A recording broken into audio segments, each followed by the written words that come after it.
Hi అండి. ఈరోజు night dinner ఏం చేశానో మా ఇంట్లో చూపిస్తానండి.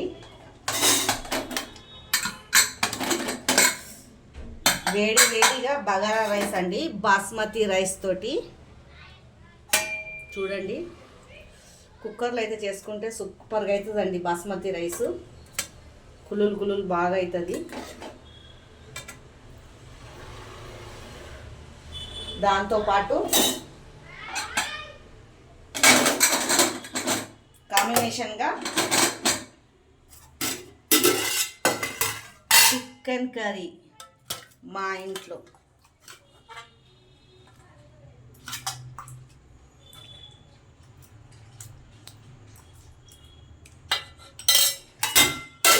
మీ ఎంతమందికి బాస్మతి రైస్, బగారన్నం, చికెన్ కర్రీ ఇష్టం ఉన్నదో కామెంట్ బాక్స్లో కామెంట్ చేయండి. లైక్, సబ్స్క్రైబ్ అయితే చేసుకోండి.